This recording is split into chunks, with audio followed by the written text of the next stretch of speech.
Assalamualaikum warahmatullahi wabarakatuh. Terima kasih atas kesempatan yang telah diberikan oleh Ibu dosen pengampu mata kuliah pengantar bisnis Ibu Rati Anggoro, Willis SEMM. Saya Lea Agustin Lubis, mewakili teman-teman satu kelompok saya yaitu Zainal Arifin, Nesti Setianingsi, Windy Anggelia, dan saya sendiri Lea Agustin Lubis. Kami ingin mempresentasikan proposal rencana peluang bisnis sebagai tugas UAS kami dengan judul Coco Fiber, pengolahan sabut kelapa menjadi serat kelapa. Latar belakang dan motivasi melakukan usaha. 1. Keinginan untuk memiliki usaha pengolahan sabut kelapa. 2. Memanfaatkan secara maksimal sisa sabut kelapa yang tidak dikelola dengan baik. 3. Mengurangi limbah sabut kelapa. 4. Membuka lapangan pekerjaan. Justifikasi pemilihan objek usaha. Serat sabut kelapa atau dalam perdagangan dunia dikenal sebagai coco fiber, coir yarn, coir mats, and rugs merupakan produk hasil pengolahan sabut kelapa. Secara tradisional, serat sabut kelapa hanya dimanfaatkan untuk pembuatan sapu, keset, tali, dan alat-alat rumah tangga lainnya. Perkembangan teknologi, sifat fisika kimia serat, dan kesadaran konsumen untuk kembali ke bahan alami membuat serat sabut kelapa dimanfaatkan menjadi bahan baku industri karpet, jok, dan dashboard kendaraan, kasur, bantal, dan hardboard. Potensi bahan baku industri pengolahan sabut kelapa yang dimiliki oleh Indonesia belum dimanfaatkan secara optimal, sejalan dengan upaya pemberdayaan kekuatan ekonomi rakyat yang sedang digalakkan pemerintah sejak reformasi bergulir. Maka industri pengolahan sabut kelapa memiliki posisi strategis untuk dikembangkan. Fakta bahwa perkebunan kelapa di Indonesia tersebar di berbagai provinsi dan sebagian besar merupakan perkebunan rakyat. Tujuan usaha yang hendak dicapai dapat mengolah secara maksimal limbah sabut kelapa menjadi serat kelapa atau coco fiber. Yang kedua, membuka lapangan kerja sebanyak-banyaknya, lalu memiliki pabrik pengolahan di beberapa daerah yang menghasilkan limbah sabut kelapa terbesar. Keempat, mengekspor serat kelapa ke pasar negara lain. Analisa produk. Apa itu serat sabut kelapa atau coco fiber? Sabut kelapa merupakan hasil samping yang merupakan bagian terbesar dari buah kelapa, yaitu sekitar 35% dari bobot buah kelapa. Apabila rata-rata produksi buah kelapa per tahun 5,67 juta ton, maka ada sekitar 1,7 juta ton sabut kelapa yang dihasilkan. Potensi produksi sabut kelapa yang begitu besar belum dimanfaatkan optimal untuk kegiatan produktif guna meningkatkan nilai tambahnya. Dalam perdagangan dunia, produk serat sabut kelapa dikenal sebagai coco fiber, coir yarn, coir mats, dan rugs. Mengikuti perkembangan teknologi, sifat fisika kimia serat, dan kesadaran konsumen untuk kembali ke bahan alami, membuat serat sabut kelapa dimanfaatkan menjadi bahan baku industri seperti karpet, jok, dan dashboard kendaraan. Potensi pasar sabut kelapa atau coco fiber. Serat sabut kelapa bagi negara-negara tetangga penghasil kelapa sudah menjadi komoditi ekspor. Memasok kebutuhan dunia berkisar 75,7 ribu ton. Walau Indonesia merupakan negara penghasil kelapa terbesar di dunia, pemasaran serat sabut kelapa masih sangat kecil. Kebutuhan serat sabut kelapa dunia masih didominasi oleh Sri Lanka, India, Thailand, dan negara-negara di Afrika. Walau ekspor serat sabut kelapa Indonesia menunjukkan peningkatan, namun hanya sebagian kecil saja dari kebutuhan dunia dipasok Indonesia. Negara tujuan ekspor serat sabut kelapa Indonesia adalah Inggris, Jerman, Belgia, Jepang, Taiwan, Korea Selatan, Singapura, Malaysia, Australia, dan China. Kebutuhan China setiap bulan diperkirakan sekitar 50.000 ton. Sabut ini lebih hits dan rapi dibandingkan mulsa media tanam yang lain karena tanaman kesayangan jadi lebih rapi dan bersih, meredam cipratan media tanam seperti penyiraman, menambah nutrisi tanaman karena mengandung 18% kalium, mengganti pupuk KCl, serat masih original, natural tanpa bahan kimia apapun, jadi sangat aman untuk tanaman kesayangan Anda. Coco fiber cocok sebagai penutup media tanam sehingga tanaman terlihat lebih cantik. Kelebihan coco fiber tidak berjamur meskipun disiram berkali-kali dan tidak merusak kandungan media tanam. Satu kemasan bisa untuk 5 pot. Selain untuk media tanaman, coco fiber atau sabut kelapa ini bisa juga untuk sebagai penyaring air, penetralisir kolam dari air dan bau semen, penetralisir bak mandi dari bau semen. Manfaat sabut kelapa dalam dunia pertanian. Pemanfaatan sabut kelapa dalam dunia pertanian ini tidak lepas dari kandungan unsur hara di dalamnya. Kandungan hara tersebut antara lain kalium, fosfor, kalsium, magnesium, natrium, dan beberapa mineral lainnya.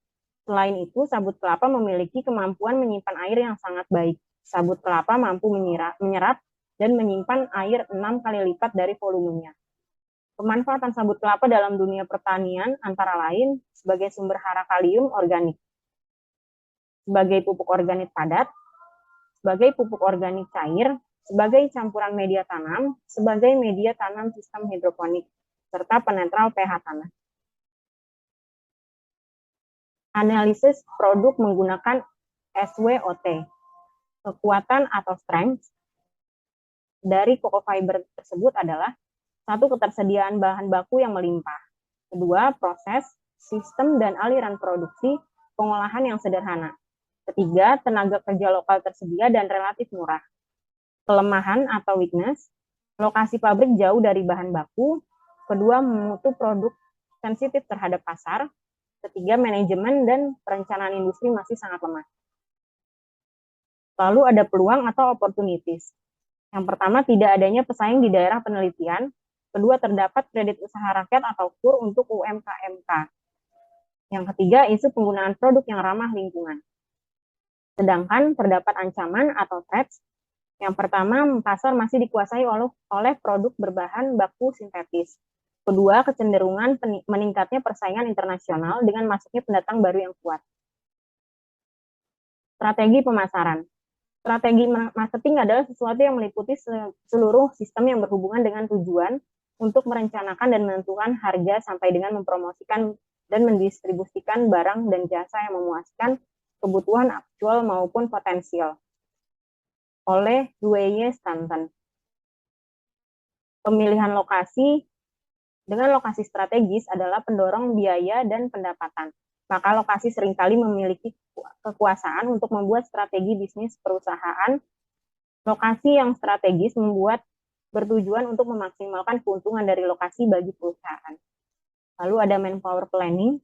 Menurut Andrew Sikula, perencanaan sumber daya manusia atau perencanaan tenaga kerja didefinisikan sebagai proses menentukan kebutuhan tenaga kerja dan berarti mempertemukan kebutuhan tersebut agar pelaksanaannya terintegrasi dengan rencana organisasi. Menghitung kesesuaian pekerjaan versus kebutuhan pekerja. Media promosi yang kami gunakan adalah non-online seperti spanduk dan poster, lalu ada media online seperti Facebook, Tokopedia, dan Instagram. Analisa produk selanjutnya. Proses produksi serat kelapa atau coco fiber dimulai dari penguraian, yaitu bahan baku sabut kelapa yang telah dikupas kemudian diurai ke dalam mesin pengurai dan menjadi bahan coco fiber dan coco peat.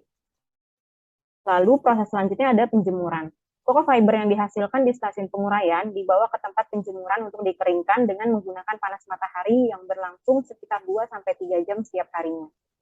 Selanjutnya proses pengayakan. Coco fiber yang dibawa dari stasiun penjemuran masih mengandung coco peat.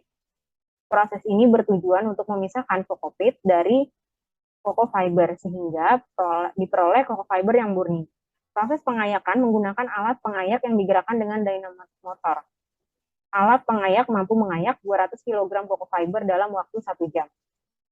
Proses selanjutnya ada pengepresan. Coco fiber yang telah diayak dibawa ke stasiun pengepresan.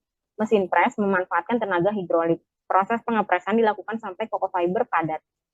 Proses yang terakhir ada pengepakan atau pengemasan. Coco fiber hasil dari stasiun pengepresan kemudian dikemas secara manual dengan menggunakan tali untuk mendapatkan bale-bale coco fiber.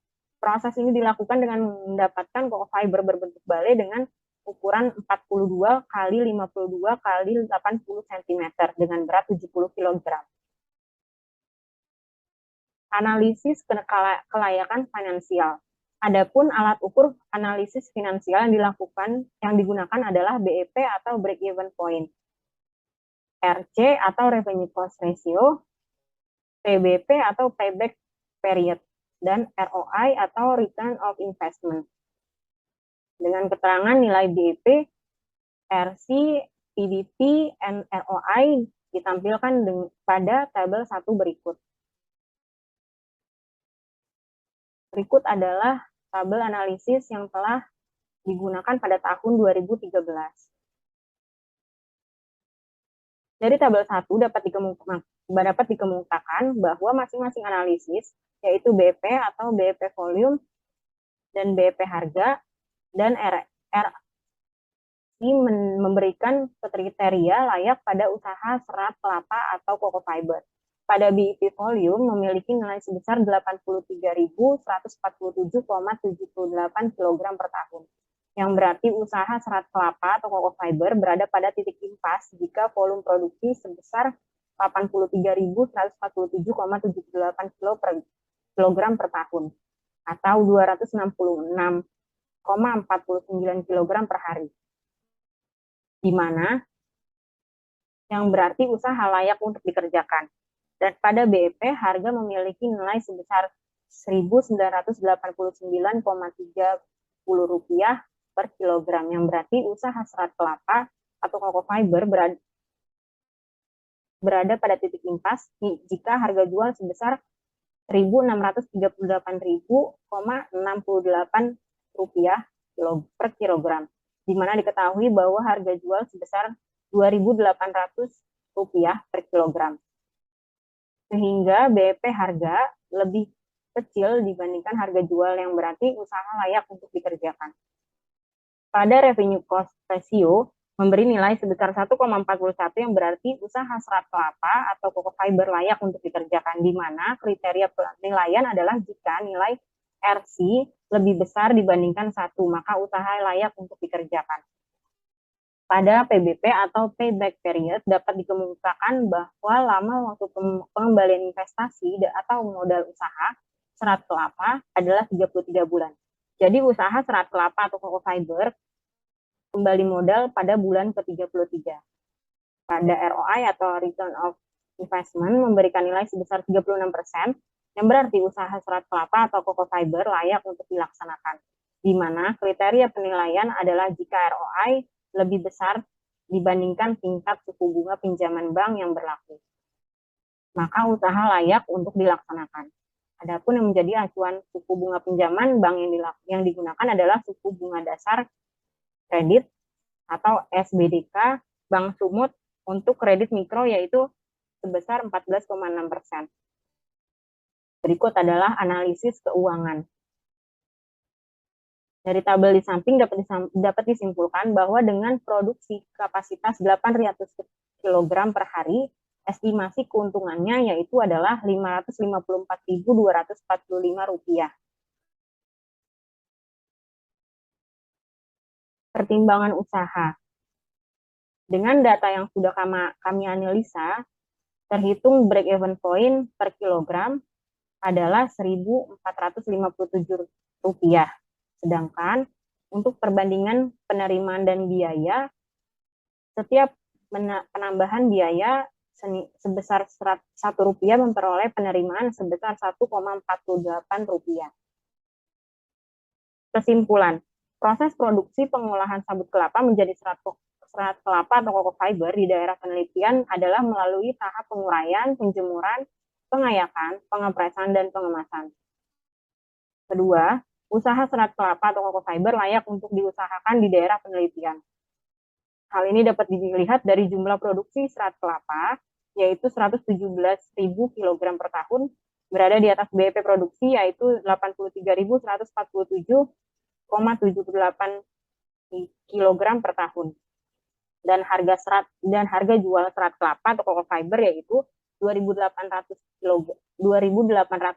per kilogram, juga berada di atas BEP harga, yaitu Rp1.989,30 rupiah.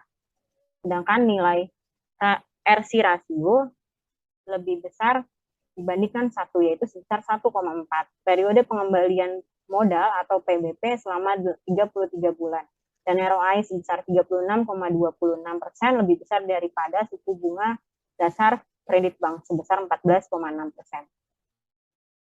Yang ketiga, strategi pengembangan usaha serat kelapa atau cocoa fiber di daerah penelitian berdasarkan analisis produk menggunakan matriks SWOT yang telah digunakan, yaitu menekan harga bahan baku untuk memperkecil biaya, memaksimalkan penggunaan bahan baku yang melimpah melalui proses produksi yang efektif dan efisien untuk menghasilkan produk yang lebih bervariasi, mengusahakan pengembangan dan pelatihan manajemen sehingga lebih teratur dan pekerjanya memiliki etos kerja tinggi, memodifikasi produk agar dapat bersaing dengan produk lain dan pendatang baru, membuat bisnis plan mulai dari lokasi, pemodalan, variasi produk, hingga pemasaran untuk menarik minat konsumen, memperbaiki manajemen waktu dan kerja, rotasi kegiatan, dan penyimpanan. Berikut adalah daftar pustaka atas data-data yang telah kami kumpulkan. Terima kasih atas perhatiannya. Assalamualaikum warahmatullahi wabarakatuh.